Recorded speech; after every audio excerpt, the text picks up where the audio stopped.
Yeah, hello and welcome to another update video about Ethereum. Quite a few questions about Ethereum and also people who wanted an update. So for Ethereum, not really anything changed. So from my last video, I still had this wave count on the chart. So here in any scenario, really. So we've got here, first of all, the sell-off anyway. Yeah, that is what we talked about for a while now. That this here could have been the wave one, but probably this wasn't the wave one. Probably this was the wave one. That from here we can expect rising prices into this wave 2 target area. Yeah, and we're going to get into that in a minute because I need to move it now as the wave 1 has moved slightly. Yeah, from here in a wave 2, and from here I would then expect the reversal into that wave 3, down, move up in a wave 4, and final move down wave 5 into this blue target area again. But we're going to take a look at that in a minute as well.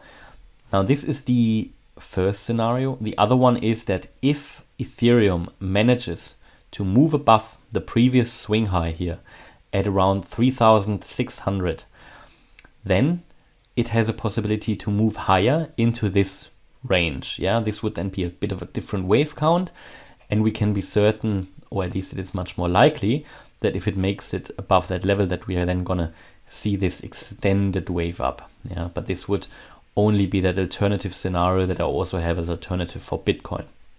Not putting too much emphasis on that at the moment.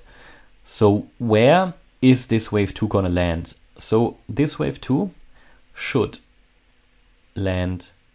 So it assumes that we have already seen here this wave 1. So before it was already possible that this here was the wave 1 and that we already started the wave 2. Now, okay, that hasn't happened, but this here was a clear last impulsive move. So we had a nice reversal here as well. So I have to move the target area a little bit, just adjust it slightly, right? And we adjust it here into this region between the 50% FIB level, which is at 3,230, all the way up to the 88.7 at 3,500. Very likely in this area would be the 61.8% Fibonacci, which is at $3,317. It is just the most likely FIB level. Yeah. So from here then, I would expect the reversal in the wave 2. So the reversal from a wave 2 into a wave 3. And I'm getting a bit concerned about that, and I'll show you in a minute why. That is of course normally the longest wave, or at least it's not the shortest, the wave 3. It typically is also the most bullish or most bearish one in this case. We would then expect another wave 4 retracement and a wave 5. And that would complete that last impulsive move down here. Yeah. So why am I a bit concerned? Well, let's take a look. Because if this here was the first wave down of that move down, then what is the target level for the wave 3?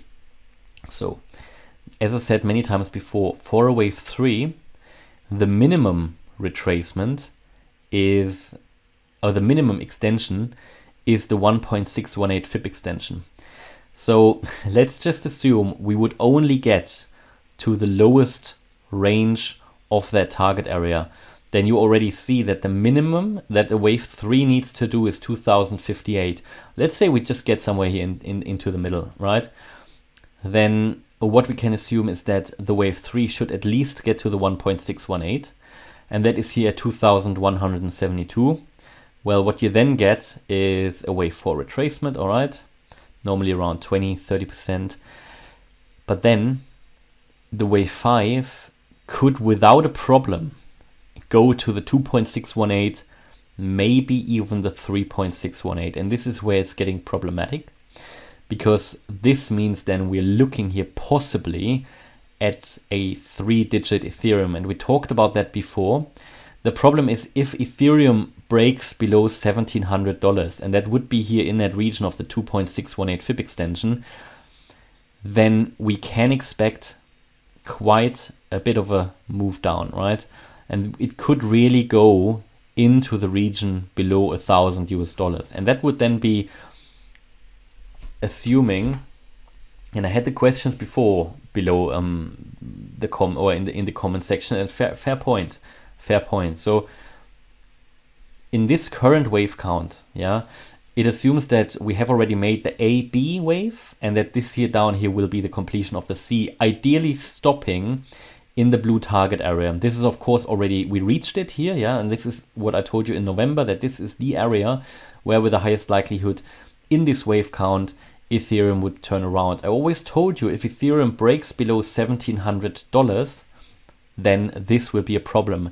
And just zooming out, you see how important that $1,700 is. It is basically here, it is just a massive area of support. The problem is this blue target area is based on Fibonacci retracements for a wave 2. So it assumes that this here was a wave 1 and we're coming down in a wave 2. The problem is if we drop below $1,700, it would invalidate that wave count, which means we have to go similar what we did with Ethereum, with Cardano. It means that we have to take all of this as the first wave.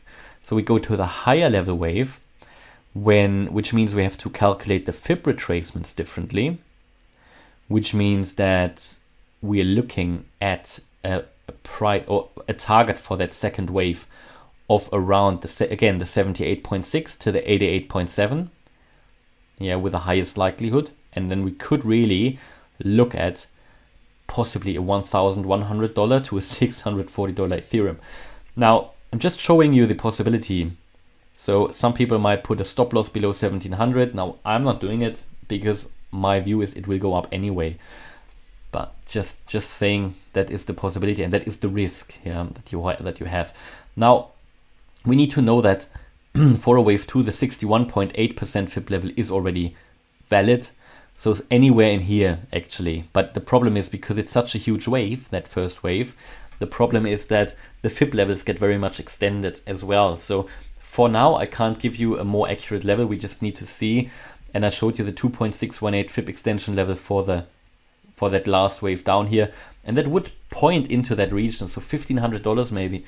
I just need to make you aware of it, right? That this is certainly the risk, but I've been telling you that anyway, that below 1700 we are looking at big discounts. So yeah, so again here, similar to Bitcoin in both scenarios, waiting for a little bit higher prices. We talked about that for Ethereum anyway already. So I had the wave count on the chart anyway, just adapted it slightly as that wave 1 moved a little bit lower. But yeah, so far also here going according to plan. All right, so hopefully you liked the update about Ethereum. If you did, please hit the like button, leave a comment, subscribe. And if you really like the content, then check out the channel membership. Thanks a lot for watching and see you in the next video. Bye-bye.